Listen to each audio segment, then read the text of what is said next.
What's up, guys? It's me, the AOLE Double X, here with my rebooking of WrestleMania 2000. Now, before I get to the rebooking, the reason why I chose it is because it was a request that this guy, I keep forgetting his name. My apologies. Let me get the name right. It was Nathan something.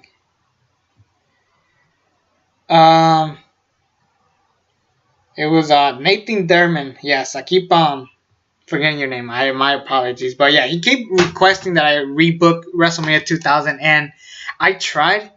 And here's what I got for the most part. Now, let me just again say, the original WrestleMania 2000, yeah, it wasn't great, but I didn't actually think it was that bad. Granted, the whole McMahon in every corner was bullshit because it was basically Linda versus Vince versus Shane versus Steph. But I decided, why not just give it a try. A lot of stuff I did keep the same, simply for the fact that what you want to do at WrestleMania is have like those little filler moments, especially in the Attitude Era. You want to have those filler moments to calm the crowd down and get you excited for the even bigger main events heading up to the show. Granted, none of my matches sound like massive main events, but this is what I got. First match, it would be Kurt Angle versus Chris Jericho versus Chris Benoit for the European Championship. No Intercontinental Championship. Kurt Angle never becomes the IC champion. It would just be for the European Championship. And it wouldn't be like a two-fall thing because I was just overkilling it, and it just ruined the match originally. So I would just have these two just have the best match they could have, and arguably probably the second best match of the show, considering what else I got. And as far as who goes over, I'd have Chris Jericho win the European Championship. At this point, I really didn't care about the European Championship, so it was just kind of like, alright, have it. I really don't care. So that's just my personal opinion, to be perfectly honest. Next up, I would have the Hardcore Battle Royal for the Hardcore Championship. The same thing happened at the original WrestleMania. The only difference, I would not have some jobber named Hardcore Holly, even though he is technically a big name for a jobber. I would have Steve Blackman win, because Steve Blackman could have been something big, and this could have been the start point of it. I thoroughly believe so. It would have been just fantastic. I think it would just be a great little fun little match to just get people excited. I would actually have it go a little bit longer, just have ridiculous, crazy action. I was thinking of giving it the 24/7 mode, but I'm gonna be real. The 24/7 mode, it was overkill for me. I was never a big fan of the 24/7 mode. But yeah, the Hardcore Battle Royal that they had originally was great. I just thought the wrong guy went over. Steve Blackman could have been big, so I would have Steve Blackman win this Hardcore Battle Royal. Now, this next match, you're probably thinking I threw together just for the fuck of it. But I did put a story into it just to have fun. It would be TNA Test and Albert versus Too Cool. Basically, I think it would be a nice little match. And plus, I would love to see an interaction with Trish Stratus and Rikishi. Maybe they have an argument who has the biggest ass or something like that. It will be something like pretty fun and entertaining for the most part.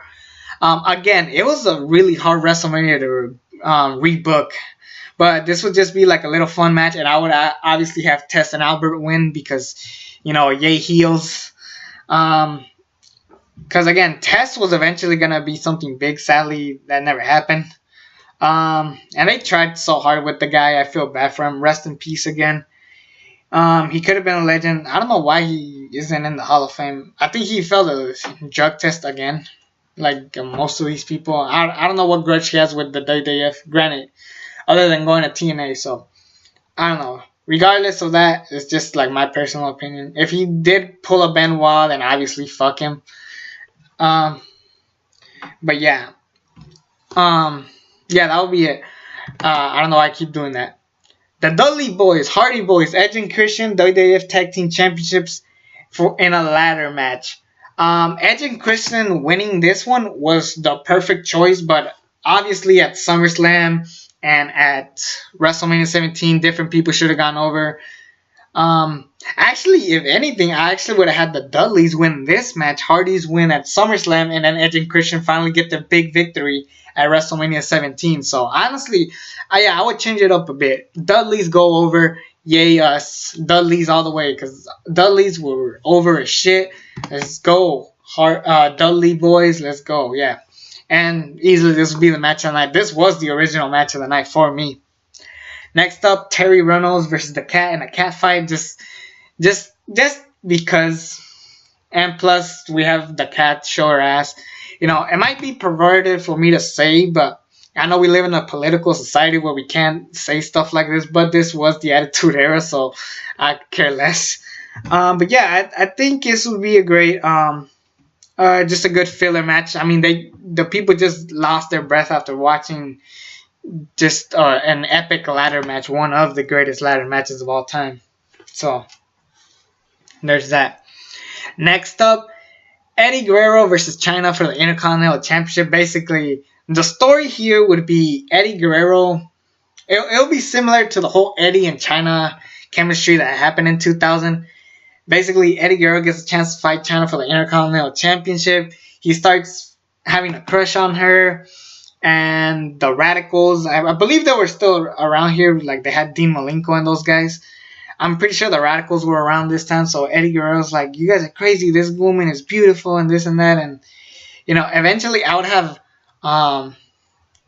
You're probably thinking in your head that Eddie Guerrero is just using Chyna to win the belt. But eventually Chyna beats Eddie Guerrero after being slammed with a chair shot. I was thinking, actually, now that I think about it, let's sidetrack a little bit. This is one of those rare occasions where a disqualification adds to the story. And I think this will be one of those perfect ones. Because, you know, Eddie Guerrero is known for lying, cheating, and stealing. But this time, Chyna actually does hit him with a chair. And then Eddie just kind of cries because he actually loved Chyna. And then the Radicals attack Eddie Guerrero because, I'm going to be real, the Radicals were so fucking boring. They really were. They were just cruiserweights that weren't allowed to go all the way. Chyna snaps, beats up the rest of the Radicals, and then she takes Chyna. Basically, it's a parody of the Macho Man and Ms. Elizabeth from WrestleMania 7. Now, a lot of people might get upset about that. I understand. But just think about it. It's the Attitude Era. It's all about having fun. And it will be leading up to some good TV. Next up, Kane and X-Pac. It's pretty simple. X-Pac tried to make Kane his tag team partner, and Kane wasn't feeling it. And this will be the perfect way to keep X-Pac as a face, because X-Pac is going to go down as one of, if not the worst heel of all time. X-Pac is just so likable, whether he was the 1, 2, 3 kid. X-Pac, or hell, even 6. Yeah, I didn't like 6, but at least he was likable, you know what I'm saying? So it's impossible to make X-Pac unlikable, and it will definitely bring back the heel Kane that we all love, because I'm sorry, ever since Kane lost this part and started talking and cutting promos, he was just lame. So Kane goes over X-Pac, and then of course he hits a tombstone on Pete Rose, I believe, the baseball player. So that would be great. But then the main event. What the hell do you guys think it is? Oh shit, I skipped a match. Let's sidetrack a little bit. I skipped a match. Big Show fights Shane McMahon in a street fight after... Well, so basically the story here is Big Show won the Royal Rumble. No one believes him. Shane McMahon tries to make sure he never enters the WWF Championship picture. Big Show snaps. Then Big Show chokeslams Shane, and then that leads to a street fight match with them. Shane wins, of course, because the whole teaming up, Shane and Big Show teaming up at WrestleMania 2000 was just so stupid. So I think it would be smart to have Big Show and Shane fight instead, and it will be a kick-ass match, because honestly, Shane is a pretty solid wrestler. I know a lot of people give him shit for being a bad wrestler, but he's actually pretty good. He's had great matches with Michael, Styles, Angle, and he could even have a great match with Big Show. He had a great match with the Big Show at Backlash 2001. So yeah, that'll be the story. Now on to the actual main event. Sorry. Triple H, The Rock, WWF Championship, anything goes. Yes, anything goes. This way, this is no excuse of being a bad match. This will be a fantastic match. Yeah, just chair shots, blood, everything just goes out all the way. They just go out all the way, and then eventually Vince, basically you think he wants to go against Triple H because he's with Steph, but again, freaking McMahon hits The Rock with a chair. Triple H hits a pedigree on top of that chair. 1, 2, 3. Triple H retains the WWF Championship.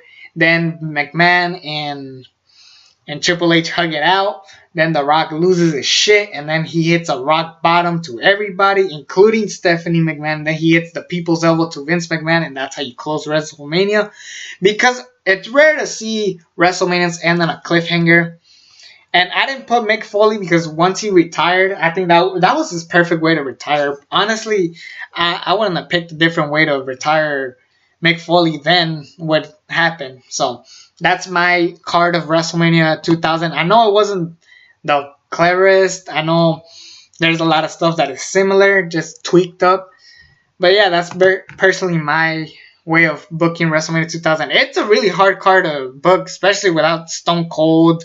And, at the time, Dean Malenko wasn't feeling it. And, you just had so many missed opportunities. So that's just my personal opinion on this WrestleMania. And again, X-Pac turning heel was a shitty idea, which led to him leaving. So, I don't know. That's just my personal opinion. It's a hard card to book, but again, I'm fine with what we got originally, despite the whole McMahon and every corner being silly. Anyways, that's my card. Last one I'm going to do is WrestleMania 32. I actually booked this one years ago, but I never got a chance to make a video about it. So, WrestleMania 32, let's go. That'll be the final rebooking. Again, it's me, the ALE Double X Prince. I'm botching on my line. Subscribe to this channel if you haven't already. And until then, I'm out.